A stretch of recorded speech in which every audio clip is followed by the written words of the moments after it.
Oy, ito, mga kababayan, bagong-bagong balita lamang din po ito. Alice Guo 2.0. Isang national o Chinese national na nagpanggap na Pinoy, mga kababayan, para makapasok lang sa PCGA. Naku po, matindi ito mga ka-GP Natics. Talagang grabe po ang mga pangyayaring ito ha.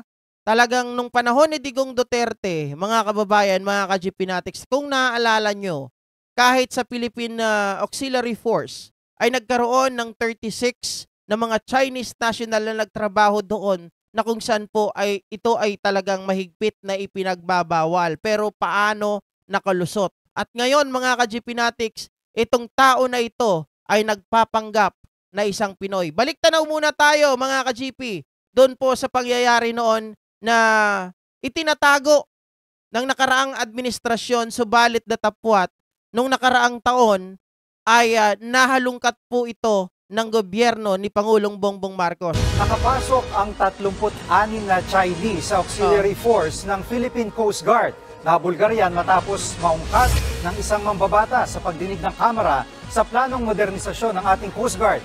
Pag-question niya, paanong nakalusot ang mga banyaga sa non-government organization na tumutulong sa Philippine Coast Guard? Lumabas din na 2 hanggang 3 taong nakapag-operate ang mga Chinese sa loob ng auxiliary force.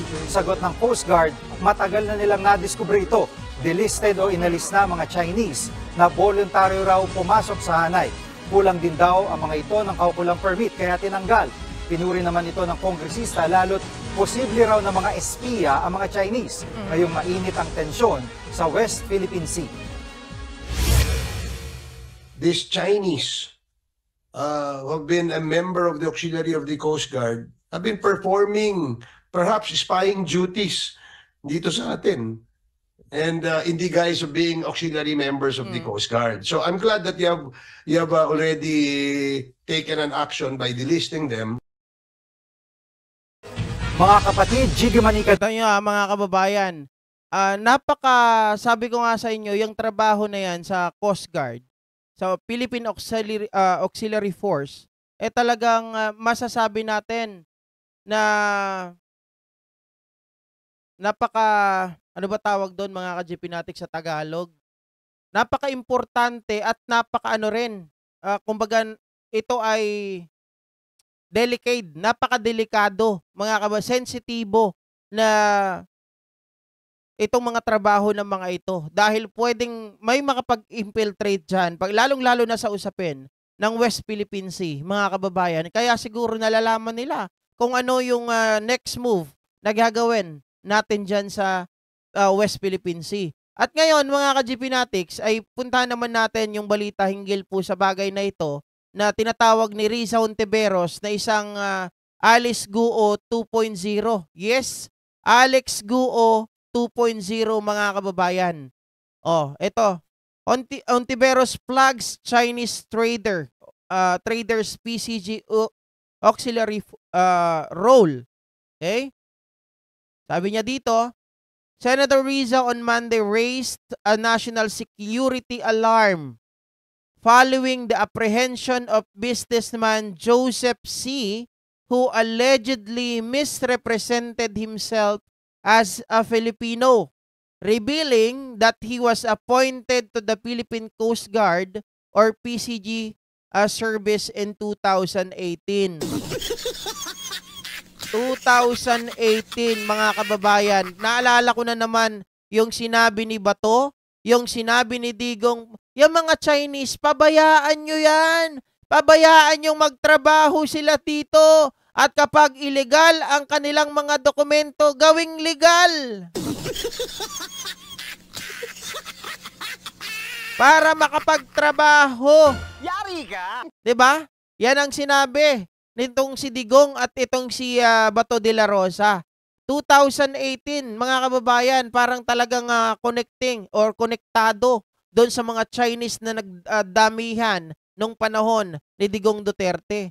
So sabi dito, who chairs the mining company Global, nako, siya pa ang naging chairman who chairs the mining company Global Ferro Nickel Holdings Incorporated, was recently detained by the Bureau of Immigration for reportedly holding fraudulently acquired Philippine identity documents. Ma'am Nery Calonzo, parang lumalabas, mga kababayan, na talagang, syempre, hindi naman makakuha to ng mga peking dokumento kung walang tumulong, di ba? A PCG document dated July 26, 2018 was provided by Hontiveros office showed that pursuant of HPCG Memorandum Circular 01-14 dated 6 June of 2014, she was appointed by then Admiral Elson Hermohino to the service of the PCG Auxiliary Executive Squadron with the honorary rank of Auxiliary Commodore.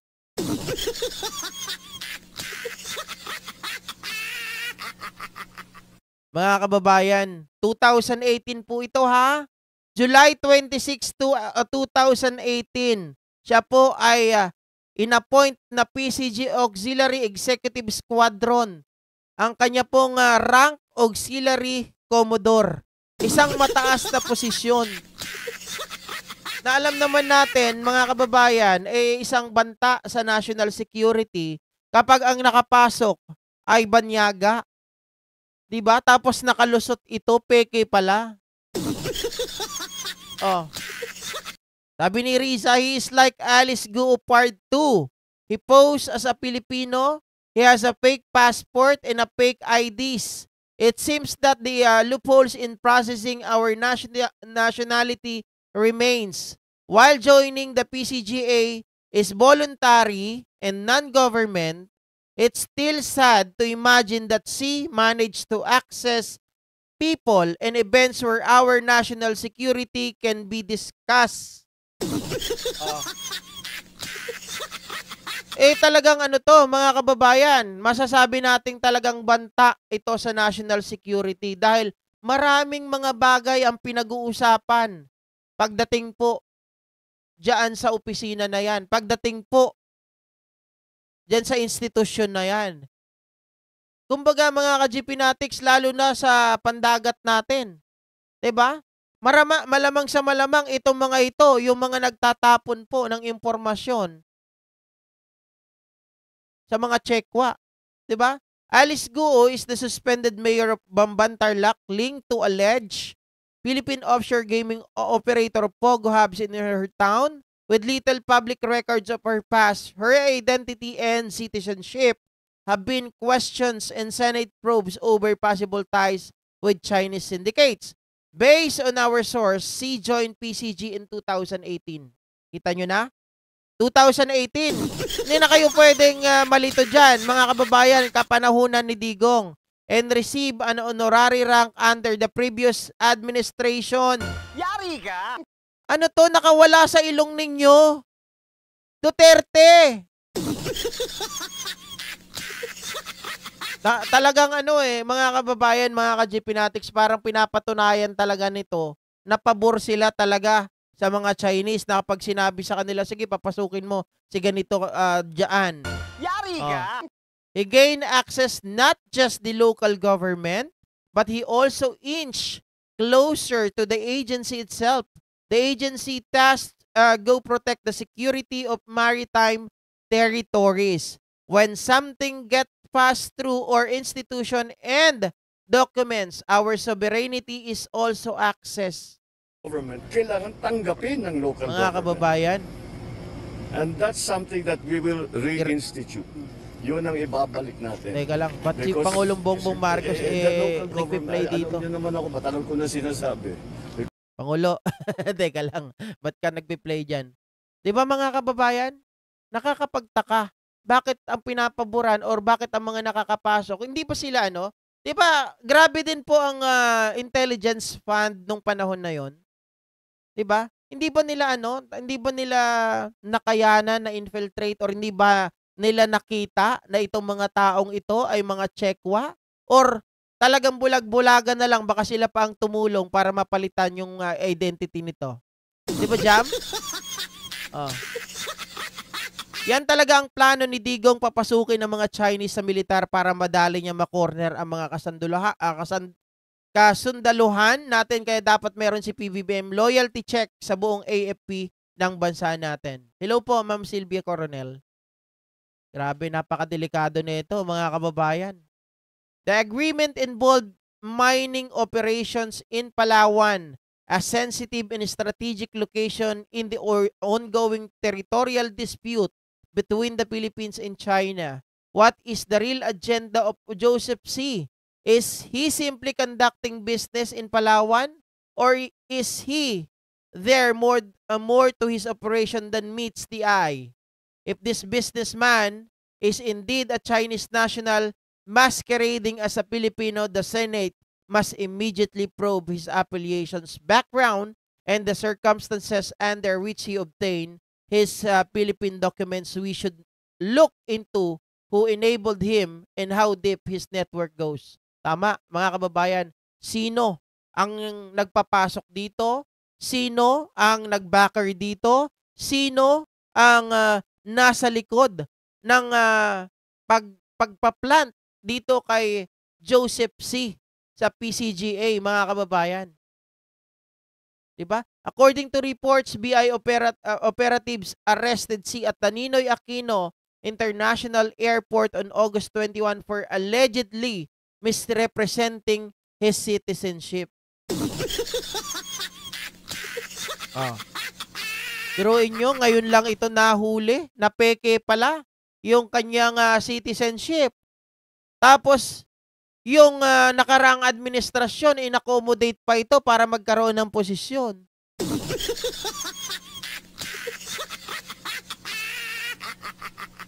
Tandaan mo, GP, kahit nga mga military bases natin pinatayuan ni Digong ng telco, I still remember, mga kababayan, may binalita ako dati na parang sa mga bases natin, 'di ba? Sa mga bases natin, yung mga bases na ng mga Amerikano, meron doon mga estudyante ng mga Chinese na biglang nagdagsaan, biglang dumami sila. Na nakikita ito, may balita na mga nag-aaral, pero kagulat-gulat, mga kababayan, dahil lagi silang may dalang mga telescope, 'di ba? May mga binocular lagi silang mga dala, at itong mga ito ay makikita mo na halos parang sabay-sabay sila. Tapos sabay-sabay din silang pumapasok sa kanilang dorm. Na parang pinagdududahan na itong mga ito ay nag-iispiya kung ano ang location ng nasabing base natin. 'Di ba? Ma'am Rica Galang, hello. Watching from Montreal. Thank you po. Talagang grabe ang paghahasik ng lagim nung panahon na ni Digong Duterte, mga ka-GPnatics, no? Talagang tinolerate po nila ang mga Chinese. Mas binigyan pa nila ng pagkakataon, mas parang priority nila yung mga Chinese na makapasok dito, mga ka-GPnatics. Hindi natin alam kung ano ang dahilan. Sila ba ay nababayaran o talagang gusto na nilang ibenta ang ating sariling bayan? Nakita naman natin kung paano ang paninira nila pagdating po sa gobyernong ito, na hindi po natin talaga maintindihan na tayong mga Pilipino, tayo dapat ang nagtutulungan. Subalit nakikita nyo naman, itong si Sara, tila kinakampihan pa.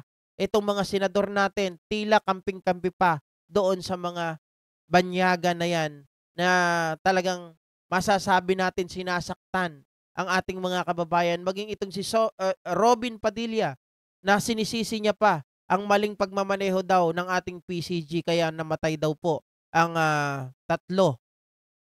hanggang tatlo na Chinese national doon po sa ginawang pagbangga ng kanilang sariling barko. Oh.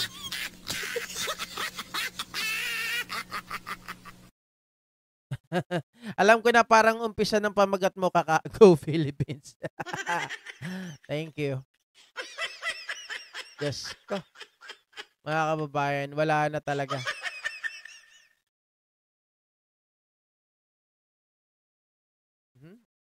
Okay? So hanggang dito na lamang, mga ka-GPnatics. Magkita-kita po tayo bukas. At magandang gabi po muli sa inyong lahat. Mag-ingat po kayo. Bye guys. See ya. buyers